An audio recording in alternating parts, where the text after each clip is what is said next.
নমস্কার বন্ধুরা, good morning. নতুন আর একটা ব্লগে সবাইকে অনেক অনেক স্বাগত এমআর ডেলি লাইফস্টাইল চ্যানেলে। আশা করছি তোমরা প্রত্যেকে যে যেখানে আছো ভালো আছো, সুস্থ আছো আর সাবধানে থেকো প্রত্যেকে। আর আমরাও বেশ ভালোই আছি রাধা মাধবের আশীর্বাদে। তো দেখো সকাল সকাল আজকে আর কি অনেকগুলো কাজ করে নিলাম। সকালবেলা উঠেই আর কি আজকে এই যে কড়াই ডেস্কি যে কালি পড়ে রয়েছে সেগুলো মাজা ঘষা করলাম আর কি বাসি কাজ করার পরে। তারপর দেখো তোমাদের সাথে সেরকমভাবে ক্যামেরা করিনি। তো এখন যেহেতু বাড়িতে অমাবস্যা চলছে, তো অনেকে বলছে অমাবস্যা নাকি আর কি বুধবারে ছাড়বে, অনেকে বলছে বৃহস্পতিবারে ছাড়বে। তো আজকে যেহেতু বৃহস্পতিবার, তো আজকে দেখো অমাবস্যা যেহেতু সেরে গেছে, তারপরে কিছু নিয়ম রীতি সংসারে তো থেকে থাকে, তাই না? সেটা শুধু আমার পরিবারে না, প্রত্যেকটা পরিবারে এই নিয়ম রীতিগুলো আর কি বাড়ির বউরা করে থাকে সংসারের সুখ সমৃদ্ধির জন্য। তো আমরাও সেটাই করি। প্রত্যেকটা বাড়ির বউ চাই সংসারে, মানে শ্বশুর ঘরে হোক নিজের সংসারে হোক, সুখ শান্তি সমৃদ্ধি সমস্ত কিছু ফিরে আসুক সুন্দরভাবে, তাই না? তো এই যে দেখো ছাইগুলো বের করে নিলাম। তো বাবার বাড়ি থেকে তো অনেক দিন আগেই এসেছি, আর দেখো ছাইগুলো বের করে এসে দেখছি আকাশটা উপরের দিকে তাকিয়ে দেখলাম এত সুন্দর আকাশটা করেছে, একদম আকাশি রং, সাথে হালকা সাদা সাদা মেঘগুলো ভাসছে, এত ভালো লাগছে দেখতে আর কি বলবো। এদিকে দেখো সুন্দরভাবে আকাশের যে পরিস্থিতিটা দেখা যাচ্ছে গাছগুলোর ঠিক ফাঁকগুলো দিয়ে, এত ভালো লাগছে। এই যে একটা প্রাকৃতিক দৃশ্য, দেখো কি সুন্দর সবুজ সবুজ ঘাস ডালপালা গাছের একদম একাকার হয়ে আছে, তার মধ্যে দেখো গাছের সাইড সাইড থেকে হালকা আকাশের যে সুন্দর বর্ণগুলো দেখা যাচ্ছে না, ভীষণ সুন্দর লাগছে, একদম নীল নীল আকাশি আকাশি ওয়েদারটা দারুণ লাগছিল। আর মৃদু মৃদু হাওয়াও বইছিল, ওখানেই থেকে যেতে ইচ্ছা করলো। তারপর বাড়ি চলে আসলাম, এসে দেখো একটা ঘুঘু পাখি এই যে খুঁটে খুঁটে এটা ওটা খাচ্ছে।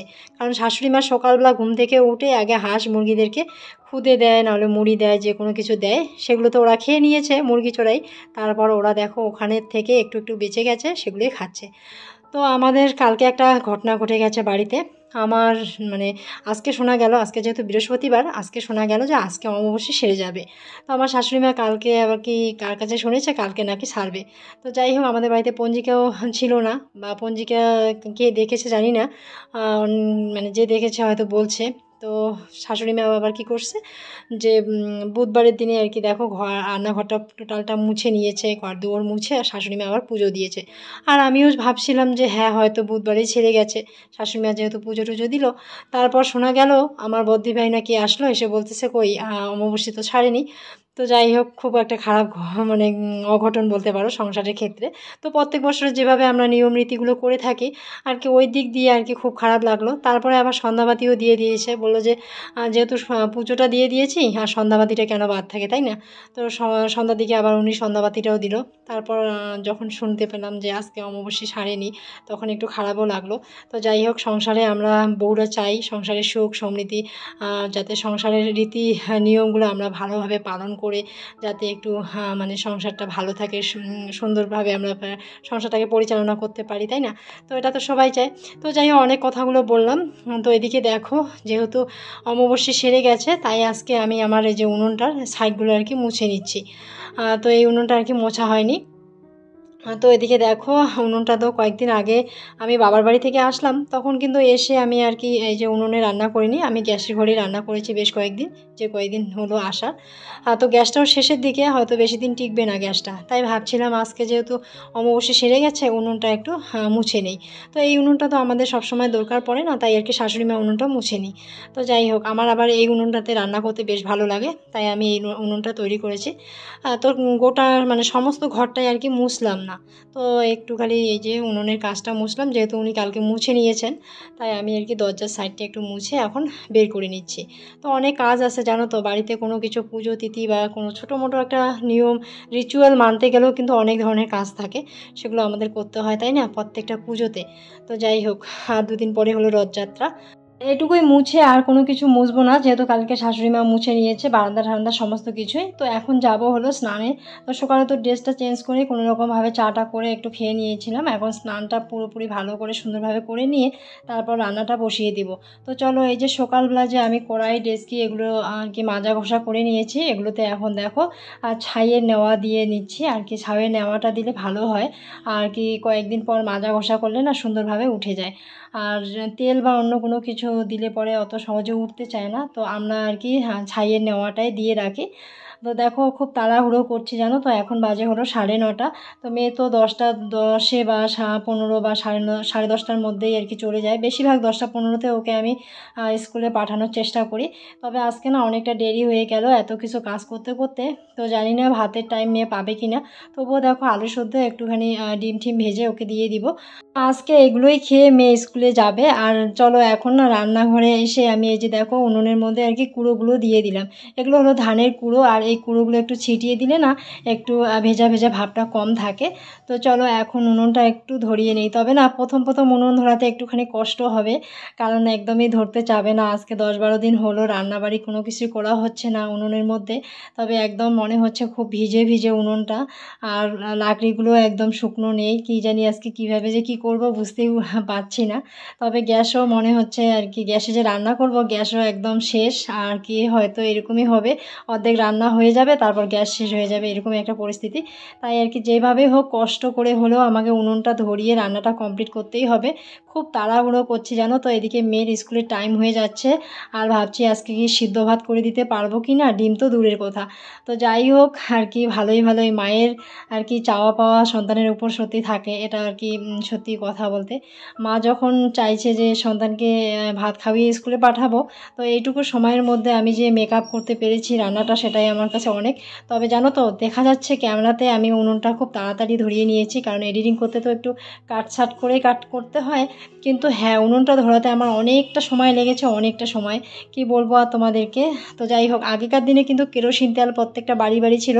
উনুন যখন ধরতো না, আমরা মা ঠাকুমা ওদের কাছ থেকে দেখেছি ওরা কি করতো বলো তো, একটুখানি কেরোসিন তেল দিয়ে লাকড়িগুলো ধরিয়ে দিত, তারপর কিন্তু দাউ দাউ করে কি সুন্দর জ্বলতে থাকতো। আর এখন কিন্তু বাড়িতে কেরোসিন তেল নেই, আর কেরোসিন তেলের যে হিসেবে দাম, সেই হিসেবে আর কি বাড়িতে কেরোসিন তেল রাখাও সম্ভব না। তো যাই হোক, এভাবে আর কি কষ্ট করে পাটকাঠি দিয়ে উনুনটাকে ধরালাম। তার মধ্যে প্লাস্টিকের যে প্যাকেটগুলো থাকে সেগুলো আমরা ফালিয়ে দেই না, সেগুলো আর কি উনুন জ্বালানোর কাজে অনেকটা উপকার হয়। এর আগে দেখো আমি কড়াইতে রান্না করেছি ভাত আর কি। তো আজকেও ভাবলাম যে কড়াইতেই ভাতটা রান্না করি, বেশ ভালোই লাগে কিন্তু কড়াইতে ভাত রান্না করতে। তো যাই হোক, যেহেতু কড়াইতে আমি কালি কালি করব, তাই কড়াইতেই করে নিচ্ছি। এদিকে দেখো ভাতের জন্য চালটাও দিয়ে দিয়েছি, আর এদিকে আলুটাও ছুলে আলুটাও দিয়ে দিয়েছি। এদিকে ভাতটা সিদ্ধ হচ্ছে। আর কালকের বেশ কয়েকটা আর কি একটু থালা বাসন ছিল, সেগুলো দেখো মানে কি এখন পরিষ্কার করে মাজা ঘষা করে নেব। কালকের না, এগুলো হলো আজকের সকালবেলা খাওয়া দাওয়া করা হয়েছে, সেগুলো দেখো মাজা ঘষা করে নিচ্ছি। চলো এখন ভাতটা তোমাদেরকে দেখাই। এখন ঢাকনাটা তুলবো, দেখো ভাতটা ফুটতে শুরু করে দিয়েছে। এদিকে দেখো উনুনটা কি সুন্দর দাউ দাউ করে জ্বলতে শুরু করে দিয়েছে। আর একবার যদি ধরে তাহলে এত সুন্দর করে জ্বলে কি বলবো, আর বেশ কিন্তু ভালো লাগে। তো মাঝে মধ্যে কখনো আর কি নিভে যাচ্ছে, তখন পাটকাঠি দিয়ে আবার ধরিয়ে নিচ্ছি, বেশ ভালোই লাগছে। তো যাই হোক, অনেকদিন পর যেহেতু উনুনে রান্না করছি, একটুখানি তো কষ্ট হবেই। তো চলো একটুখানি ভাতটা আর কি নাড়াচাড়া করে নিয়ে ঢাকনাটা আবার দিয়ে দিলাম। আর এই যে একটু থালা বাসনগুলো যে নিয়ে এসেছি, সেগুলো এখন মাজাটা করে নিয়ে এখন দেখো ধুয়ে নিচ্ছি। ওদিকে আমার মেয়ে বলছে, মা আমার স্নান হয়ে গেছে, আমাকে ড্রেস পরিয়ে দাও, আমার টিফিনটা রেডি করো। তো আজকে টিফিন দিব হলো ম্যাগি, তো সেরকমভাবে অন্য কোনো কিছু দিব না, খুব চাপে আছি কারণ অনেকগুলো কাজ কমপ্লিট করতে হবে। এদিকে ওর বাবাও আজকে একটু সমস্যায় আছে, আমাদের গাড়িটা একটু নষ্ট হয়ে গেছে। গাড়িটা যেহেতু আমাদের এটাই সিজন, বর্ষাকালটা আমাদের আর কি গাড়ির কাজটা হয়। তো এই সিজনে তো আমাদের গাড়ি চলবে, তাই আর কি গাড়ির জন্য এখানে ওখানে যাচ্ছে, গাড়িটার একটু প্রবলেম হয়েছে। তো ওর বাবাও বাড়িতে নেই, ওর বাবা বাড়িতে থাকলে আমার সেরকম একটা সমস্যা হয় না। তো ওই আর কি মেয়েকে ড্রেস টেস পরাতে পারে। তো চলো এখন একটু থালা বাসনগুলো একটু বারান্দার মধ্যে রেখে দেবো, জলটা ততক্ষণে ঝরে যাক। আর আমি একটু গিয়ে দেখি আমার ভাতটার কি অবস্থা হয়েছে। তো দেখো ভাতটা কিন্তু ফুটতে শুরু করে দিয়েছে অনেকক্ষণ আগেই। তো এখন ভাতটা হয়েই গেছে, আর একটু বাদে ভাতটা নামিয়ে নিব। এই ভাতটা জানো তো ডেস্কির মধ্যে ঢেলে নিব, তারপর মাঠটা গালিয়ে নিব। একটু কষ্ট হয়, তবে কিন্তু ভালোই লাগে। আর ডেস্কের কালি তুলতে হবে না, তো যাই হোক কালি তুলতে একটু কষ্ট হয়। তো আমি যেহেতু কড়াইতে কয়েকদিন রান্না করেছি ভাতটা, তাই আর কি ভালো লাগে করতে। তো এদিকে চলে আসলাম, মেয়েকে দেখো স্কুলে পাঠিয়ে দিলাম, ওকে খাওয়া দাওয়া সমস্ত কিছু কমপ্লিট করে দিয়ে এখানে দেখো আমি ডালটা বসিয়ে দিয়েছি। ভাতটা তো হয়ে গেছে, ডালটা বসিয়ে দিয়ে এখানে এসে আমি দেখো ঘরটা মুছে নিচ্ছি। কারণ যেহেতু আজকে অমাবস্যার শেষ দিন, তো আমাকে তো ঘর লেপা মোছা করতেই হবে। সবাই যে যার মতো ঘর মুছে নিয়েছে, আমার রুমটা এখনও মোছা হয়নি। তো ওদিকে দেখো ডালটা ততক্ষণে ফুটতে শুরু করে দেখ, আর আমি ততক্ষণে এদিকে দেখো আমার রুমটা মুছে নিই। পরশুদিন রুমটা বাবার বাড়ি থেকে আসার পর মোছা কোছা করে নিয়েছি, কিন্তু আবার আজকে করছি, কারণ এই যে রীতি নিয়মগুলো তো করতেই হবে, তাই না, সংসারে থাকতে গেলে। তো চলো এখন ভালো করে সুন্দর করে একটু ডলে ডলে মুছে নেই। আর ওই যে সেদিন মুছে নিয়েছিলাম কোনো রকমভাবে, তো আজকে ভেবেছিলাম যেহেতু অমাবস্যাতে আমাকে মুছতেই হবে, তো সেদিন আর সুন্দরভাবে মুছিনি। তো আজকে একটু ভালো করে আর কি বক্স খাটের তলা সমস্ত কিছুই আর কি ডলে ডলে একটু মুছে নিব। তো একবার মুছবো না, আজকে 3বার জল চেঞ্জ করব, কারণ ধুলো ধুলো ভাবটা যাচ্ছে না। এই যে বললাম না, বাবার বাড়ি থেকে এসে 1 সপ্তাহ বা 10 দিন ছিলাম, তারপরে তো মুছা হয়নি। আর বাড়িতে থাকলে তো 2 দিন 1 দিন 3 দিন পর পর মুছি। তো এতদিন যেহেতু ছিলাম, তাই আর কি এই গ্যাপটা আমাকে এখন পূরণ করতে হবে। এদিকে দেখো আমি খুব তাড়াহুড়ো করে কাজগুলো কমপ্লিট করে নিচ্ছি। এদিকে আমার বেলাও হয়ে গেছে, আর রান্না তো ওদিকে আমি ডালটা বসিয়ে দিয়েছি, ডালটা মনে হয় ফুটতে শুরু করে দিয়েছে। তো আজকে রান্না করব, কালকে ওই যে হাজব্যান্ড নিয়ে এসেছিলো হলো মাছ, তো কালকে তো মাছ পেঁয়াজ রসুন আদা বাটা জিরে বাটা দিয়ে একটু ঝোলঝোল করে নিয়েছি। তো আজকে করব হলো মাখা মাখা। আজকে বেশি মাছ নেই, 2 টুকরো মাছ আছে। তো আমাদের বাড়িতে আজকে লোক সংখ্যাও খুব কম, তো আজকে মেয়ের জন্য এই 2 টুকরো মাছে মাখা মাখা করব। আর মেয়ে সেরকম একটা মাছ খেতে পছন্দ করে না, তো যাই হোক ওর জন্য করে নিব। তো দুপুরবেলা ও একটুখানি খাবে আর রাত্রিবেলা একটা পিস খাবে। তো জানি না সম্পূর্ণটা খেতে পারবে কি না, তবে মেয়ে একদমই মাছ পছন্দ করে না। ওকে মাছ খাওয়াতে গেলে আমাকে ওকে নিজে হাতে খাইয়ে দিতে হয়, তবেই আর কি ও খায়। তো কয়েকটা মাত্র পটল ছিল, তো সেই পটলের থেকে দেখো 2-3টে পটল না 4টা পটল আর কি কেটে নিলাম।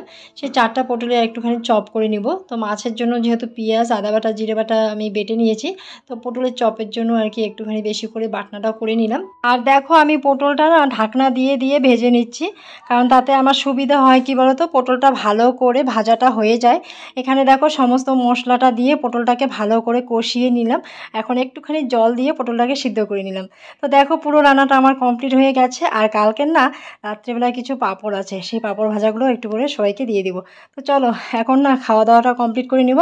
তো খাওয়া দাওয়া কমপ্লিট করা হয়ে গেছে। তো বিকেল টাইমটা সবাই তো আমাদের বাড়িতে সবাই যে যার মতো আজ ঘরের মধ্যে একটুখানি রেস্ট নেয়। তো এখন দেখো সন্ধ্যার আগ মুহূর্ত, এখন বাজে হলো 5টার দিকে।